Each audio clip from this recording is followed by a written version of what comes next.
Salut et bienvenue dans ma vidéo. Actuellement, je suis dans une entreprise Y et l'on me demande de réparer le projecteur de recherche que voici. Donc l'entreprise m'a donné quelques informations concernant la panne.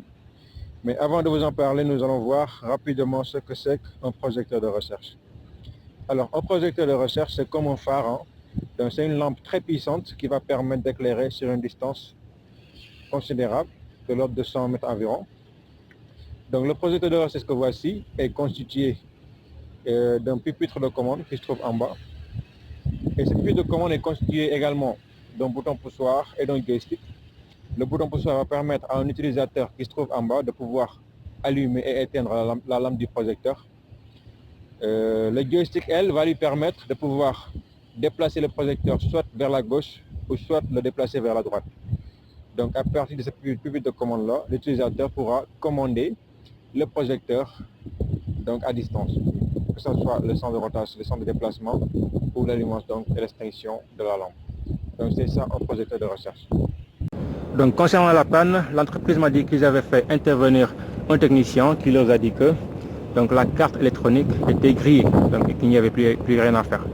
Donc dès lors, actuellement même, il n'y a plus de carte électronique à l'intérieur. Donc actuellement, ce projecteur-ci est dépourvu de carte électronique de commande. Mais nous, avant de nous prononcer là-dessus, on va voir c'est quoi le rôle d'une carte électronique, n'est-ce pas, dans le cas d'un projecteur de recherche comme celui-là. Donc la carte électronique, elle permet tout simplement de recueillir les informations du pupitre de commande pour pouvoir commander l'allument de la lampe et le déplacement donc du projecteur. C'est-à-dire quoi? Par exemple, il y a quelqu'un qui se trouve en bas au niveau du pupitre de commande. Si elle appuie sur le bouton qui va permettre d'allumer la lampe, il y a des informations qui sont transmises à la carte. La carte, après avoir examiné ces informations-là, va allumer ou éteindre la lampe, tout simplement. De la même façon, si le gars au niveau du pupitre de commande fait basculer le joystick vers la droite, par exemple, donc il y a aussi des informations qui seront transmises à la carte. Et la carte, après avoir examiné ces informations-là, va ordonner au projecteur de se déplacer vers la gauche ou vers la droite, n'est-ce pas?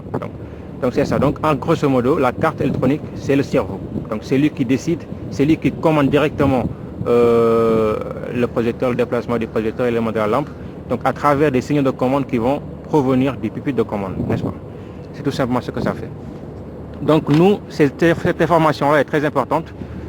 Ça nous permet déjà de savoir ce qu'on va faire.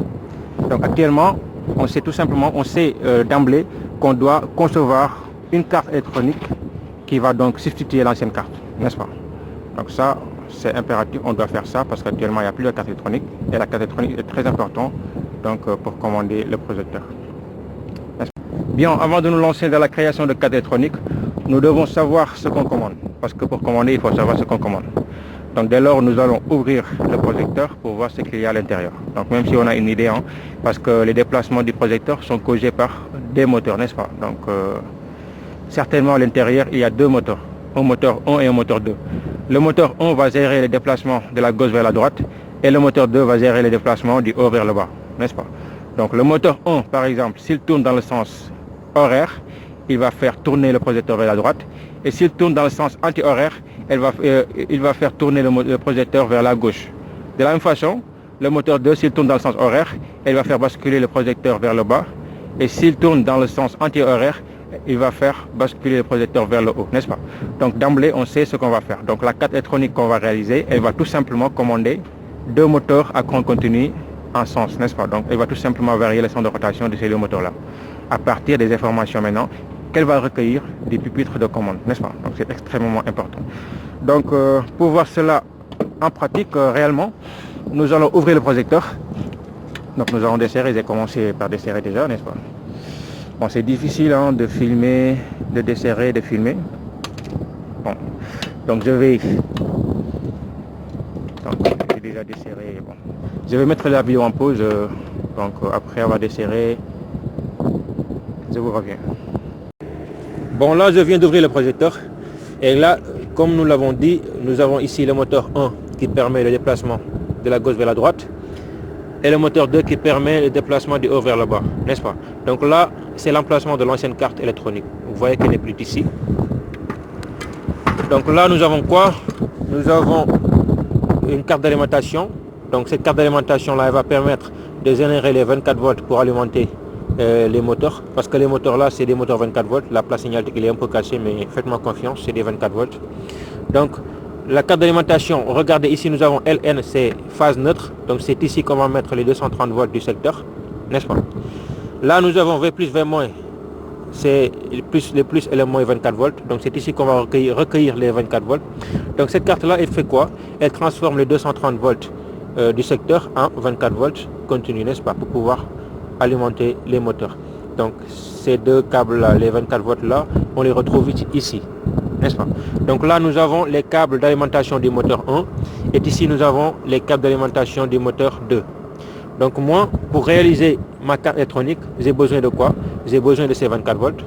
J'ai également besoin des câbles d'alimentation des moteurs, n'est-ce pas, qui sont ici. J'ai également besoin de ces deux câbles là qui permettent donc d'alimenter la lampe. Donc si on met du 230 volts ici, la lampe va s'allumer. J'ai vu. Maintenant moi, donc là ici, donc, là nous avons une câble qui part directement, donc le câble là part directement vers le pupitre de commande qui se trouve en bas, n'est-ce pas? Donc c'est lui qui permet de faire communiquer le pupitre de commande et la carte de contrôle. Donc les fils extrêmes, c'est-à-dire le rouge et le noir qui sont à l'extrémité, c'est du 12 volts pour alimenter le pupitre de commande. Les deux câbles qui sont au milieu, c'est les câbles de données, donc c'est là que va transiter les données. Par exemple, si je manipule le joystick, les données vont transiter par ces deux câbles là pour rejoindre la carte de contrôle. Si j'appuie sur le bouton qui permet d'allumer la lampe également, les données vont transiter par ces deux câbles là, n'est-ce pas? Donc c'est une liaison série. Maintenant, la difficulté qui va se poser ici, c'est que le pupitre de commande et l'ancienne carte de contrôle communiquent avec un langage dont je n'ai pas connaissance.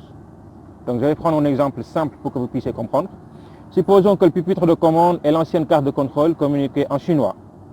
Donc le pupitre de commande parle chinois. Si maintenant la nouvelle carte électronique de commande parle anglais, la communication ne pourrait pas se faire parce que les deux cartes ne pourraient pas se comprendre, n'est-ce pas? Donc pour résoudre ce problème, soit on décode les informations du pupitre de commande pour par la suite les adapter à la nouvelle carte. Dans ce cas, on peut dire qu'on a appris à notre nouvelle carte de contrôle à parler chinois, ou soit on peut modifier la carte de codage du pupitre de commande pour qu'il puisse communiquer avec notre nouvelle carte de contrôle. Dans ce cas également, on peut dire qu'on a appris au pupitre de commande à parler anglais, n'est-ce pas? Et c'est cette dernière option qu'on va prendre parce que pour décoder les informations du pupitre de commande, il faut un autre paramètre, connaître la vitesse de communication. Et pour ne pas trop s'embrouiller là-dessus, je vais préférer donc modifier la carte de codage du pupitre de commande pour qu'il puisse communiquer avec notre nouvelle carte de contrôle. Donc ça, c'est ce que nous allons faire. On va faire ça. Ce que nous allons faire, c'est la finalité. Avant cela, dans un premier temps, je vais commander le projecteur par Bluetooth via une application sur mon téléphone portable parce que c'est plus facile à faire et ça permettra de voir rapidement le bon fonctionnement du système, quoi. Et après, juste après, dans un deuxième temps, nous allons adapter la carte de codage du pupitre de commande pour qu'il puisse communiquer avec notre carte de contrôle et finalement l'installer. Alors les amis, voilà le pupitre de commande, hein. Le voilà. J'ai vu, donc il y a un bouton de sélection. Focus, c'est pour l'intensité de la lumière, hein. Bon, mais ça, je ne vais pas utiliser, hein. Moi, on va utiliser la lumière maximum, hein. Je vais utiliser tout simplement le bouton là, lampe, ça. Je vais utiliser ça pour allumer et éteindre la lampe en même temps. On appuie dessus une impulsion, la lampe s'allume. Une autre impulsion, la lampe s'éteindra. Donc la nouvelle carte que je vais installer, elle va tout simplement prendre en compte celui-là, n'est-ce pas? Donc ça c'est le joystick. Regardez le joystick. Vous avez vu. Donc le joystick, voilà, c'est comme une manette de jeu vidéo, hein, comme les gamins là, les gamins ont l'habitude d'utiliser. Donc voilà, on bascule vers la droite, le projecteur donc se déplace vers la droite. On bascule vers la gauche, le projecteur se déplace vers la gauche. On bascule vers le haut, le projecteur se déplace vers le haut. Et on bascule vers le bas, le projecteur se déplace vers le bas, tout simplement. Donc c'est ça, le pupitre de commande. Maintenant, comme on a dit, moi je ne vais pas décoder les informations qu'on va envoyer sur ce pupitre, n'est-ce pas? Donc je vais modifier le pupitre pour qu'il puisse comprendre l'anglais que va parler ma nouvelle carte de contrôle. Donc pour ce faire, on va ouvrir. Voilà, ça c'est les 4 fils de données, qui arrivent là-bas au niveau du... Regardez, les 4 fils dont je vous parlais, donc le rouge et le bleu. Donc ça c'est le plus et le moins, hein, le plus et le moins. Bon, c'est pas les mêmes cas parce qu'il y a un raccordement, quelque part, hein, n'est-ce pas? Donc ça, c'est le plus et le moins, donc 12 volts. Et ça, c'est les câbles de données dont je vous parlais. Donc les données, les informations, quand je vais appuyer sur une touche ici, ou quand je manipule le joystick, les informations vont transiter via ces deux câbles-là pour aller en haut, n'est-ce pas? Et en haut, ils vont entrer au niveau de la carte de contrôle. Et la carte de contrôle va décoder ces informations-là pour par la suite commander le projecteur, n'est-ce pas? Soit les lampes, soit le déplacement. Donc c'est ça. Donc, nous, ce qu'on va faire, c'est quoi? Puisqu'on ne va pas décoder, donc ça c'est les câbles du joystick. Donc voyez la carte là. Donc c'est cette carte qui part sur noir. Donc elle part sur noir. Donc soit je décode cette carte là. Voilà la carte là. Attendez, j'en ai plus complètement. Cette carte là, soit je le décode. Donc ou soit voilà quoi, je le remplace par un autre, tout simplement. Et c'est ce que je vais faire. Hein. Donc je vais concevoir une carte. Donc comme ça, une carte. Donc qui va parler anglais, n'est-ce pas? Et voilà quoi, pour pouvoir par la suite le lier avec ma nouvelle carte de contrôle, tout simplement. Donc ça, c'est ce que nous allons faire à la fin, n'est-ce pas? Mais dans un premier temps, moi, je ne vais pas utiliser le pupitre de commande. Je vais commander le projecteur avec mon portable, n'est-ce pas? Mais après, on fera tout ça. Maintenant, je vais vous présenter la carte que je l'ai déjà réalisée. Bon, les amis, voici la carte de contrôle. Excusez le bordel, c'est juste pour faire les tests. Hein. Après, on va faire une autre carte plus professionnelle qui va tenir compte de tous les autres éléments, n'est-ce pas? Mais on peut distinguer ici le microcontrôleur. Donc, c'est une carte Arduino Nano. Donc, c'est elle qui va gérer tout le système. Et autour de cette carte, on peut distinguer 3 parties, n'est-ce pas? Donc, la première partie, c'est donc le module Bluetooth AC05. C'est elle qui va gérer la communication Bluetooth avec le téléphone portable. Alors, quand je vais appuyer sur une touche au niveau du téléphone portable, les informations vont être transmises par Bluetooth et vont être reçues par ce module Bluetooth-là. Et le module Bluetooth, à son tour, va transmettre les informations à la carte Arduino qui va se charger de traiter ces informations-là pour par la suite commander le projecteur de recherche, n'est-ce pas? Donc, la deuxième partie, c'est quoi? C'est ce module relais-là. Donc, c'est un relais 5 volts. Elle est commandée par le microcontrôleur. Donc, si j'appuie sur la touche dédiée à l'allumage de la lampe au niveau de mon téléphone portable, l'information est transmise par Bluetooth. Donc, elle va arriver au niveau donc, du microcontrôleur de la carte Arduino. Et la carte Arduino va donc fermer les contacts du relais, n'est-ce pas, pour par la suite allumer la lampe. Comment ça se fait? Donc, si le microcontrôleur reçoit l'information, elle va faire quoi? Il faut savoir que à l'intérieur du relais, il y a une bobine et des contacts. La bobine, si elle est alimentée par 5 volts, parce qu'ici on a un relais 5 volts, si la bobine est alimentée par 5 volts, on verra les contacts se fermer, n'est-ce pas? Donc, via une liaison magnétique, quoi, un champ magnétique qui va se créer et qui va attirer les contacts qui vont se fermer, n'est-ce pas? Maintenant, donc, ce qu'il faut savoir ici, c'est que la partie commande, c'est-à-dire la bobine et les contacts, ils ne sont pas reliés, n'est-ce pas? Donc, entre les deux, il y a le vide. Vous voyez? Donc, ce qu'on appelle une isolation galvanique. Donc, la partie commande et la partie puissance sont complètement isolées, n'est-ce pas?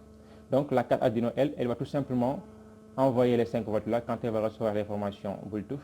Elle va envoyer les 5 volts au niveau de la bobine du relais, ce qui va donc fermer les contacts du relais.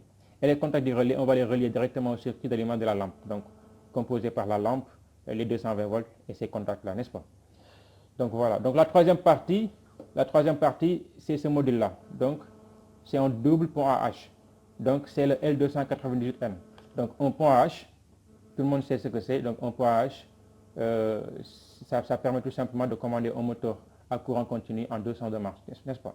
Donc ici on a 2 ponts AH intégrés. Donc comment ça fonctionne? Donc ici nous avons 6 entrées. Nous avons Enable A pour activer le moteur A. Enable B pour activer le moteur B. IN1 et IN2 pour commander le moteur A en 200 de marche. IN3 et IN4 pour commander le moteur 1 en 200 de marche, n'est-ce pas? Donc, comment ça fonctionne? Donc la carte Arduino, elle va faire quoi? La carte Arduino, elle va tout simplement donc changer l'état des pins IN1, IN2, IN3, IN4, n'est-ce pas, pour avoir les sens de rotation qu'on veut en fonction des signaux Bluetooth reçus, n'est-ce pas. Donc, si par exemple, l'Arduino met un 0 sur IN1 et un 5 volts sur IN2, on va voir le moteur 1 tourner dans le sens 1, n'est-ce pas. Si on fait l'inverse, c'est-à-dire on envoie du 5 volts sur IN2 et du 0 volts sur IN1, on va voir donc le moteur 1 tourner dans l'autre sens. Vous avez vu. Même chose pour le moteur 2 avec IN3 et IN4. Donc c'est comme ça, c'est ce qu'on va faire avec la carte Arduino. Donc le programme qu'on va insérer à l'intérieur de la carte Arduino, donc elle va faire ça. Vous avez vu. Et ici, nous avons les sorties des moteurs. Donc ça, c'est la sortie du moteur A, là, la sortie du moteur B, n'est-ce pas. Donc là, on va tout simplement connecter les moteurs. Vous avez vu. Et là, c'est l'alimentation donc du module. Ici, là, c'est pour alimenter la partie commande en 5 volts, n'est-ce pas. Donc les 5 volts, on prend tout simplement un chargeur de téléphone portable. Donc c'est un chargeur de téléphone portable qu'on a mis ici, regardez.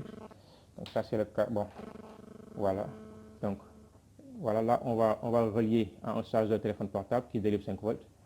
Donc ces 5 volts vont servir à alimenter la partie commande, n'est-ce pas.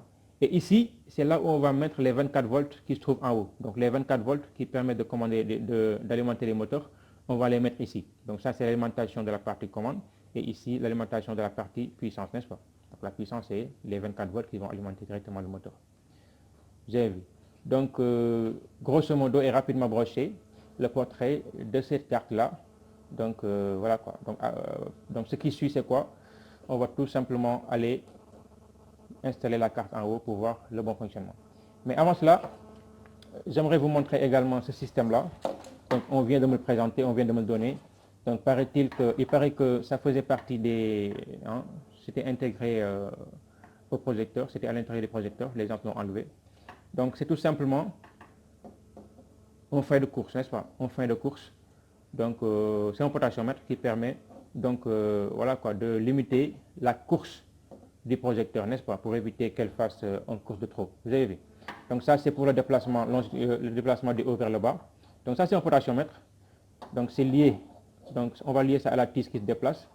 Si, par exemple, le projecteur monte et va entraîner ce curseur-là, jusqu'à ce niveau-là, on va considérer que le projecteur est au niveau haut. Et ce niveau-là va correspondre à une résistance, parce que c'est un potentiomètre. Il va correspondre à une résistance. La résistance-là, si elle est détectée par le microcontrôleur va empêcher le moteur de continuer à tourner, n'est-ce pas? Comme ça, on n'aura pas donc un déplacement de trop, n'est-ce pas? Maintenant, alors les amis, je viens d'installer la carte. Je l'ai installée. Ouais, donc là, on pourra maintenant faire les tests hein, et voir si tout fonctionne. Mais remarquez que j'ai enlevé le relais qui permettait donc de commander la lampe, je l'ai enlevé. Pourquoi je l'ai enlevé? Parce que je l'ai utilisé pour l'autre carte que je suis en train de confectionner. Donc la carte qui va être adaptée au pupitre de commande, n'est-ce pas? Donc cette carte-ci sert seulement, donc je peux seulement l'utiliser avec le téléphone portable quoi, pour commander le truc avec mon téléphone portable. Maintenant, l'autre carte que je suis en train de confectionner, elle va pouvoir donc être liée avec le pupitre de commande qui se trouve en bas. Quoi. Donc je vais pouvoir le commander avec le pupitre de commande, n'est-ce pas? Ça c'est une chose. L'autre chose qui a fait que je l'ai enlevé également, c'est que la lampe actuellement elle est grillée. La lampe du projecteur elle est grillée quoi. Donc même s'il y avait le relais, donc ça ne sera pas possible de pouvoir tester l'aliment de la lampe quoi. Parce que vraiment elle a été grillée quoi, la lampe. Donc il faut changer l'ampoule d'abord. Mais ça fonctionne quoi. Donc là on pourra voir tout simplement les déplacements, les balayages du projecteur de la gauche vers la droite et du haut vers le bas, n'est-ce pas? Donc sans plus tarder, je vais fermer le tout et on va faire les tests. Alors les amis, voilà l'application qui va me permettre de commander le projecteur. Donc voilà, je vais un peu cacher le nom de l'entreprise qui est en haut. Je ne crois pas que j'ai le droit de vous montrer ça. Donc voilà, regardez, quand j'appuierai sur Left, le truc va se déplacer vers la gauche. Quand j'appuie sur Right c'est droite hein, en anglais, le projecteur va se déplacer vers la droite. Quand j'appuie sur Up, le projecteur est censé se déplacer vers le haut, mais j'ai un peu inversé les trucs. Donc quand j'appuie sur Up, ça va se déplacer vers le bas. Et quand j'appuierai sur Down, ça va se déplacer vers le haut, n'est-ce pas? Donc on va faire les tests. Ça c'est la lampe. Hein. La lampe, comme actuellement il n'y a pas d'ampoule, bon la lampe on ne pourra pas le tester. mais ce bouton-là est censé allumer et éteindre la lampe, n'est-ce pas? Donc on va tester, vous allez appuyer sur left, on va voir ce qui va se passer. Donc left, voilà, même j'ai inversé, hein, le left, le truc se déplace vers la droite. Hein. Donc quand j'appuie sur right, ça se déplacera vers la gauche, certainement. Regardez, right. Vous avez vu, ça se déplace vers la droite. Je ne sais pas si c'est clair. Hein. Voilà, left. En left, je me suis trompé. Hein. Left, en réalité, quand j'appuie sur left, ça se déplace vers la droite. Mais c'est pas méchant, tout ça c'est pas méchant. Hein. Je peux toujours modifier. Mais regardez que ça marche, n'est-ce pas? Je ne sais pas si vous allez bien voir. Donc là c'est pour le déplacement de la gauche vers la droite. Maintenant je vais appuyer sur up et vous allez voir que le truc va se déplacer vers le bas, n'est-ce pas? Regardez. Ça se déplace vers le bas. Vous avez vu. Quand j'appuie sur down, ça se déplace vers le haut. Est-ce que vous voyez bien? Donc ça marche parfaitement quoi le truc. Vous avez vu. Ça marche parfaitement. Regardez bien, regardez bien. Vraiment, avec la lumière ambiante là, vraiment, la qualité de l'image est vraiment très médiocre. Mais vous pouvez constater quand même que ça marche. Donc je vais appuyer vers la right. Donc right, normalement c'est droite, mais le truc c'était pas vers la gauche. Donc je me suis trompé un peu. Mais ça marche parfaitement mon gars. Regardez, donc j'arrive ici à télécommander. Mes amis, ça marche parfaitement. J'arrive à télécommander le projecteur avec mon téléphone portable à travers une liaison Bluetooth, n'est-ce pas? Donc le système marche. Donc les moteurs et tout, ça marche quoi. Rien à dire. Regardez, ça marche parfaitement, n'est-ce pas? Que ce soit le déplacement du haut vers le bas, comme le déplacement de la droite vers la gauche, ça marche. Donc là, ce qui reste à faire, c'est quoi? Adapter la carte de contrôle au pupitre de commande pour pouvoir le commander à partir de là-bas. Donc c'est ce qui reste à faire pour clore le projet, n'est-ce pas? Mais ça fera l'objet de notre vidéo parce que si je l'insère dans cette vidéo-là, ça risque d'être long. Donc on va atteindre les 1 heure de temps. Donc c'est pas très bon. J'aimerais pas en tout cas en arriver là. Donc je vais faire une autre vidéo dans laquelle on va faire ce qui reste, tout ce qui reste, n'est-ce pas? À savoir réaliser une autre carte électronique qui va communiquer avec le pupitre de commande cette fois-ci et en même temps y insérer les freins de course. Donc il y aura 2 freins de course à insérer, le frein de course qui va limiter le déplacement de la gauche vers la droite, n'est-ce pas? Hein? Et les freins de course qui vont limiter les déplacements du haut vers le bas, tout simplement. Donc on aura 2 capteurs freins de course. Ce sera des capteurs des potentiomètres tout simplement. Donc ils vont nous permettre de faire ça. Donc à la prochaine pour une autre vidéo.